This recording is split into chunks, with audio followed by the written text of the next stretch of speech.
Este video tratará sobre el fascismo. ¿Qué es realmente el fascismo según el libro La doctrina del fascismo, escrito por Benito Mussolini y Giovanni Gentile? Hoy en día, muchas personas, especialmente en la política, utilizan palabras como fascista o facho para insultar o ridiculizar a sus adversarios, muchas veces sin conocer el verdadero significado de esos términos.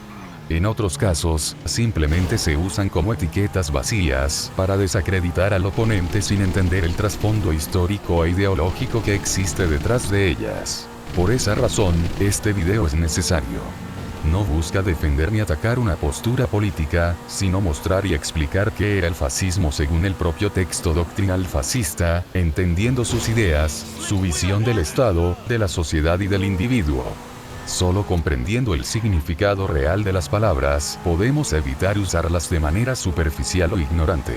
En los años posteriores a la Primera Guerra Mundial, Italia atravesaba una época de crisis, tensiones sociales y desencanto político. Fue en ese clima donde, según relata la doctrina del fascismo, surgió un movimiento que no quería presentarse únicamente como un partido político, sino como una revolución total destinada a transformar la nación, la sociedad e incluso al propio ser humano. El texto explica que, cuando Benito Mussolini reunió en Milán a los primeros militantes fascistas, en marzo de 1919, afirmaba venir del socialismo. Pero no del socialismo reformista o internacionalista, sino de uno revolucionario, voluntarista y basado en la acción. En aquellas primeras ideas ya aparecían conceptos que luego definirían al fascismo: el culto a la lucha, la exaltación de la voluntad, el rechazo al pacifismo y la creencia de que la vida debía ser una conquista constante. El relato insiste en que el fascismo se concebía como una ideología del trabajo y del trabajador, aunque distinta del comunismo. Su objetivo no era la revolución obrera marxista, sino una organización corporativa donde el trabajo quedara integrado dentro de la nación y del Estado. Mussolini afirmaba que el movimiento debía acercarse al pueblo trabajador y preparar a las clases obreras para funciones directivas. A medida que avanzaba el movimiento, el fascismo comenzó a definirse como enemigo tanto del liberalismo como de la burguesía tradicional. El texto describe al fascismo como una fuerza antiburguesa, antiliberal y anticapitalista, convencida de que las democracias occidentales eran en realidad oligarquías dominadas por intereses privados. Frente a ellas, el fascismo se presentaba como una verdadera democracia, organizada y autoritaria, donde el Estado representaría directamente al pueblo.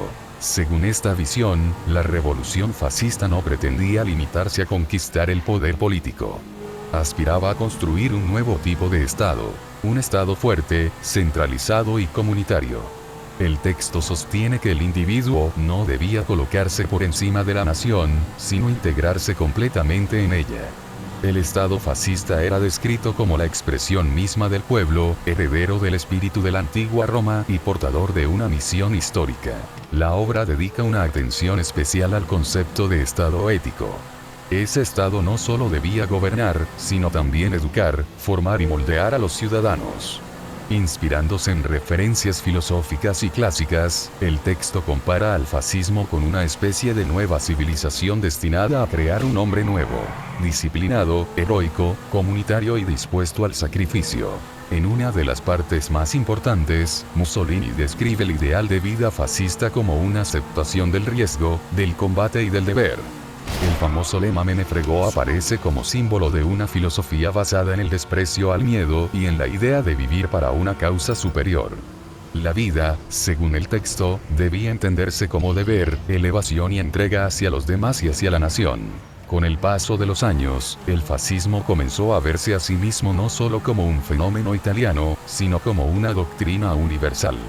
El texto afirma que hacia 1932, durante el 10º aniversario de la Marcha sobre Roma, el régimen consideraba que su modelo podía expandirse por Europa y el mundo. El fascismo aparecía entonces como una tercera vía frente al capitalismo liberal y al comunismo soviético. Ese mismo año se celebrò en Roma la Gran Mostra della Rivoluzione Fascista, una exposición que reconstruía toda la historia del movimiento, desde el intervencionismo en la guerra hasta la Marcha sobre Roma. Según el texto, aquella muestra no debía ser un museo del pasado, sino una experiencia emocional destinada a conquistar espiritualmente al visitante y consolidar el prestigio internacional del régimen. El relato también explica que el régimen comenzó a impulsar proyectos culturales y políticos cada vez más ambiciosos. El corporativismo, la idea imperial, la expansión internacional de la doctrina fascista y la construcción de una nueva civilización. Intelectuales, artistas y teóricos trabajaban para convertir el fascismo en una concepción total de la vida. Poco a poco, la revolución fascista fue adquiriendo un carácter casi religioso.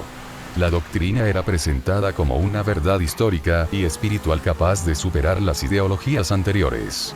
Algunos sectores del régimen llegaron incluso a describir el texto como una especie de quinto evangelio político destinado a inaugurar una nueva época. Sin embargo, el objetivo más profundo seguía siendo siempre el mismo: transformar al italiano. El fascismo quería crear generaciones completamente nuevas, educadas desde la infancia en la disciplina, el sacrificio y la obediencia al Estado. El texto menciona a los Valilla y a las juventudes fascistas como instrumentos fundamentales para formar ese nuevo ciudadano romano del siglo XX. Toda la política del régimen, la educación, el arte, la arquitectura, las organizaciones juveniles, las reformas sociales y la propaganda, debía participar en esa misión de regeneración nacional. El fascismo aspiraba a convertirse no solo en un gobierno, sino en un estilo de vida permanente, capaz de moldear el espíritu de toda la nación. Hacia el final, el texto presenta al fascismo como una revolución histórica de enormes proporciones, nacida de una lucha existencial entre pueblos, ideologías y modelos de civilización. Aunque reconoce que el fascismo político terminó cayendo tras la guerra, concluye afirmando que las tensiones y conflictos que le dieron origen seguían existiendo mucho tiempo después.